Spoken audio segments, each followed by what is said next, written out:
This is RAIN Hamcast Podcast number 60, posted February 5th, 2022, voiced by Will Rogers, K5WLR.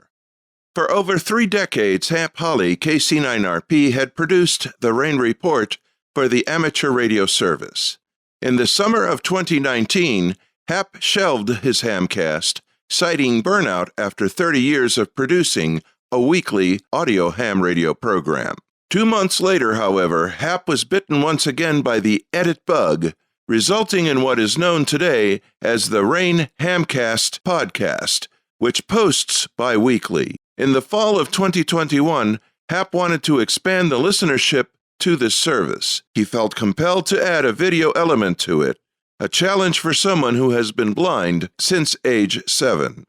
This veteran producer was directed to Tom Shimizu, N9JDI, a content creator of his own successful audio-video YouTube channel. Combining audio with video seemed a pretty straightforward proposition in Hap's mind at the time. In January 2022, Hap and Tom had a heart-to-heart Zoom conversation for Hap to better understand the complexities of adding Tom's video element to the RAIN Hamcast Podcast on YouTube. This is our first excerpt from Hap and Tom's conversation. Tom, how did you get started in content creation on YouTube? Well, I've got a lot of different hobbies that I partake in, and during COVID, I felt compelled to just keep exploring more of them. I needed a creative outlet, to be honest. And so YouTube, content creation, video editing, photo editing, that kind of stuff, it's always appealed to me. I've always really enjoyed the art of visual storytelling. And I figured I'd meld together a couple of passions, visual storytelling, something that I'm very much a novice at, but wanted to learn, with my passion for things like amateur radio, woodworking, car modifications, DIY stuff. And so I blended those together and basically created a YouTube channel that I named Tom the Dilettante. Dilettante is just a self-deprecating word for jack of many trades, master of none. There's a lot of really great people that I've learned from on YouTube. What drew me to the platform of YouTube is I would watch a lot of videos as I was learning about amateur radio, for example. Like any newbie, just getting started, what do you mean programming a radio? How does a repeater work? What are these different offsets that people speak about? And there's a huge community out there of really, really smart people that served up really good content that I learned from. And so part of the YouTube thing was to kind of pay it back. But in my case, through the lens of a fellow novice. Most people on YouTube are very well versed, very well educated, and experts in their field, or so it would seem. And so when they're doing presentations, some of the comments that I would read on those presentations would be viewers that are still a little lost. They don't quite understand the jargon. What do you mean DCS or CTCSS? All these acronyms that were thrown apart just because it's part of the jargon. And I figured what I'll do is I'll create content that kind of talks back about how I learned as I learned it. So things like software-defined radio. I learned about it from a fellow ham on a local repeater. And then I bought one, learned about it, still learning about it. And I'm just creating content as I learn. And so far, it seems to be getting some traction. I only regret that I don't have more time to do it. Let's get specific here regarding what the process is of getting the video in sync with the RAIN Hamcasts that I produce. The RAIN Hamcast was a different animal for me to tackle because my typical content, you think about it from a production mindset. I'll think through what is it that I want the viewer to take away. It's very important to me to be concise and helpful with the viewer in mind. And so watch many channels. Some content creators will spend 25 minutes conveying something that could have been conveyed in 5 minutes. And so my production talks about the story, and then it goes on to doing a rudimentary script for myself, not necessarily word by word, but just the talking points, much like I'm sure you do, creation of your Hamcast. And then it'll get into filming. And then throughout the filming, focusing on production quality, such as good lighting, good video, good audio. Audio is a huge thing that can make or break any piece of content. And so basically film and record all the content that I'm going through and then stitch it together in some editing software in what's commonly called just post-production. And that's where you take all the footage and raw materials that you shot and weave that concise story that you think will resonate most with the viewers. That's my favorite part of it, actually, is the editing process, because it's there where you design what that experience is going to be for a viewer or for a listener, right? Something I'm sure you're familiar with. Traditionally, my content is audio video. When you had approached me for the Hamcast, the first thought was, okay, great. It's basically serving up audio, but on an audio video platform. And I've seen people do this in different ways. Some people will actually just play back music or play back podcasts on YouTube, simply using YouTube as another vehicle for their content. And more often than not, what I see is the audio is the crucial element of a YouTube quote unquote podcast. Sometimes it'll be a black screen with audio just playing because people who are listening to it. They're not necessarily watching it. Other times it'll be people just putting in a static image, like maybe a logo of their brand, a logo of their podcast, sort of like your logo for the RAIN Hamcast. I'll put that up in the background, overlaying the audio. But then, as we got to talking, Hap, you and I, it'd be nice. Ideally, is there an in-between, right? Instead of just audio with a static image that never changes, visually, it's not dynamic. It's not really engaging. Audio is engaging. Is there an in-between? Can we add some visual elements to overlay your audio that might make it more engaging for an audience to not just listen to, but perhaps watch? And that's where I've struggled, because unless there's some picture or video or visual element available, then where the time commitment can come into play is trying to identify, download, locate, maybe edit visual contents that in this case, I feel personally might complement your audio. That's the time consuming process, is just identifying that imagery, identifying the videos. And another challenge to that is you can't just go Google search it and start screenshotting and grabbing people's video. Most of the stuff out there is copyrighted, right? I don't know if you know this, Hap. A couple of things that I've used on your channel, for example, I have a subscription that I pay for that gives me access to imagery, stock video clips, stock audio clips, and that kind of thing.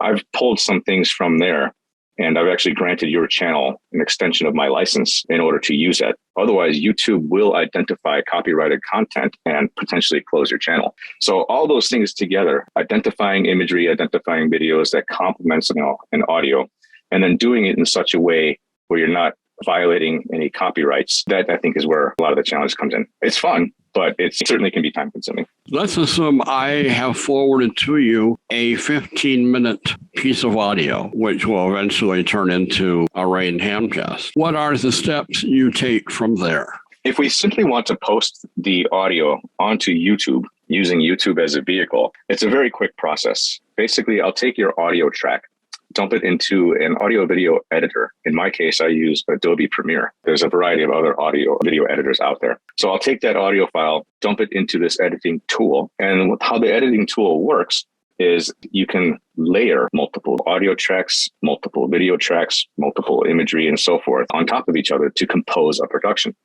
So with the audio already set, the simplest way to do a podcast, a hamcast on YouTube, is to use your audio as is and then put up maybe your logo saying RAIN Hamcast episode 57, and then the title narrated by something like that. So that way, if people do happen to look at the YouTube screen while they're listening to it, they can identify what it is. It's basically the audio underneath a static image that conveys your brand. And doing that is very quick and easy because I've already put together a template that has your brand, a title that I can just simply edit and then trim that picture, if you will, to match the length and the duration of the audio, send it out and upload it to YouTube. That by itself can take no more than hour tops. It's when we start layering on imagery and video where it starts to add the time. You're listening to a discussion about the complexities of adding video to the RAIN Hamcast for posting on the RAIN Report channel on YouTube. We'll continue this illuminating conversation between RAIN producer Hap Holly, KC9RP, and YouTube content creator Tom Shimizu, N9JDI, after station identification. This is the RAIN Hamcast Podcast for February 5th, 2022. I'm Will Rogers, K5WLR. We'll be right back. You're tuned to the RAIN Hamcast from Chicago, available both on the RAINReport.com and the RAIN Report page on YouTube.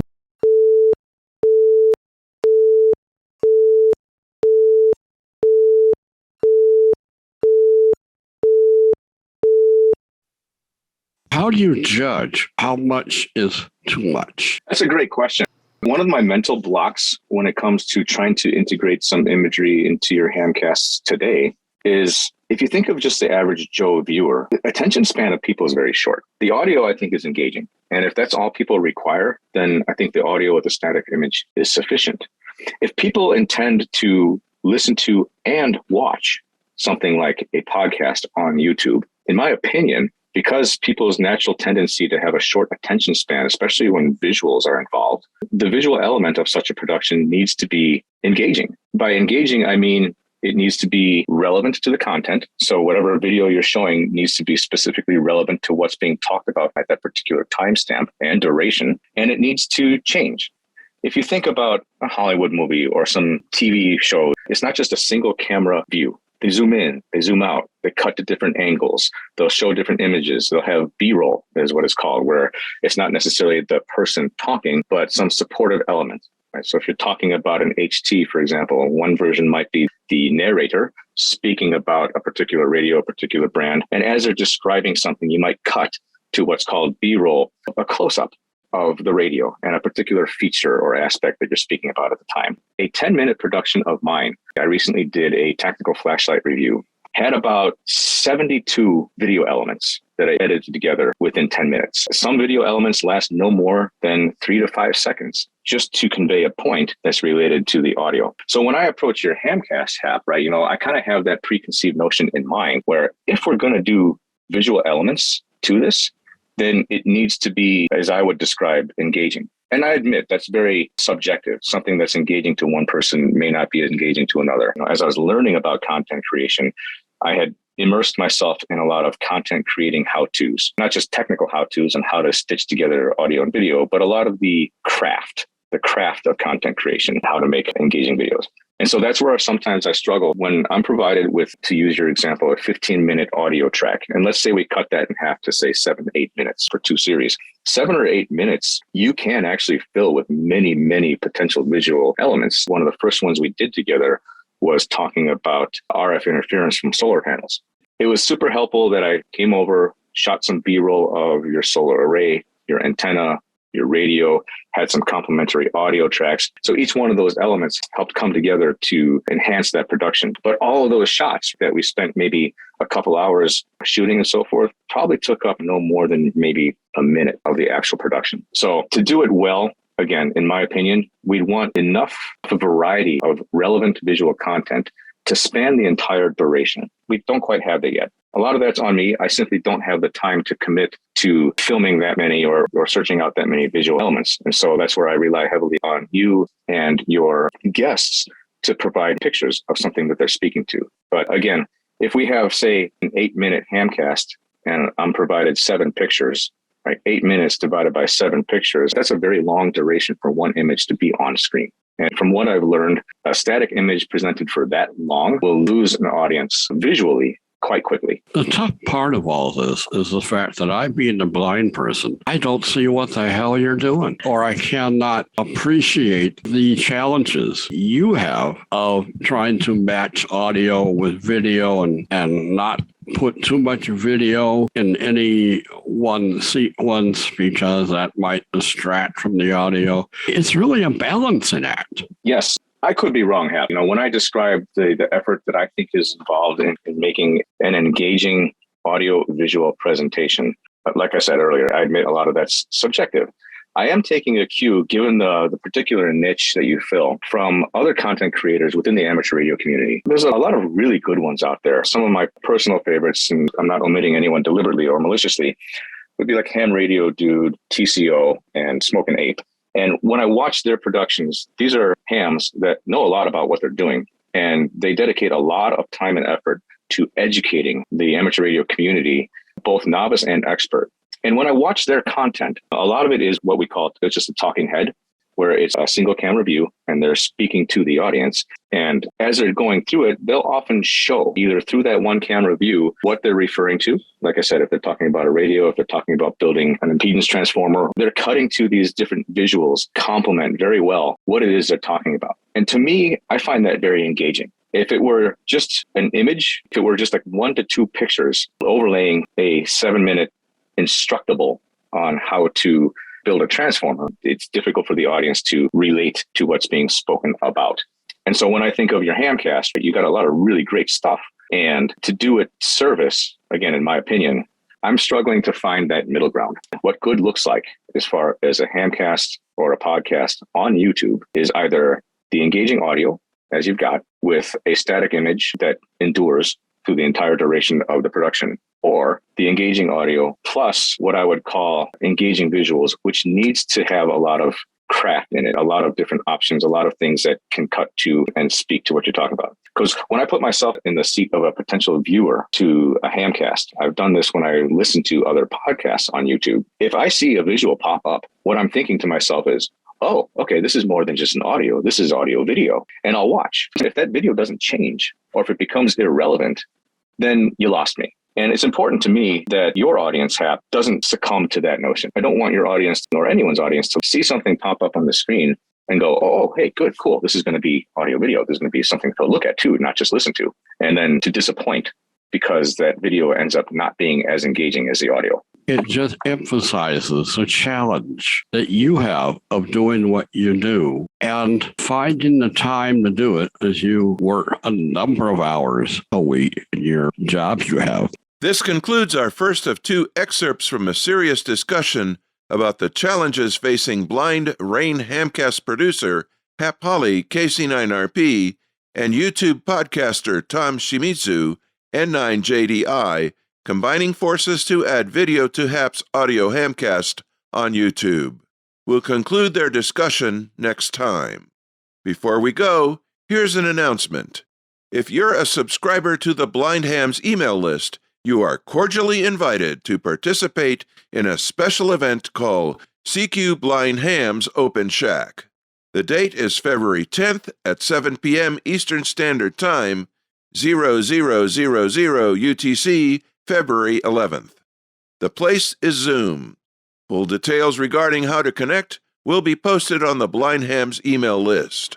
You will learn a lot about the vibrant and active Blind Hams digital network. That date again is February 10th on Zoom. See blind-hams.com for further details. RAIN founder Hap Holly, KC9RP, edits and produces this biweekly ham radio podcast without monetization. Your support and feedback are welcome on therainreport.com. RAIN programming is made available under a Creative Commons license. You are encouraged to download, share, post, and transmit the RAIN Hamcast in its entirety via amateur radio. Thanks to Tom Shimizu, N9JDI, for his assistance with the RAIN Report channel on YouTube. That's 30 for this time. RAIN Hamcast number 61 will post February 19th, 2022. Copyright 1985-2022, RAIN, the Radio Amateur Information Network. All rights reserved. I'm Will Rogers, K5WLR, bidding you very 73. Keep on hamming.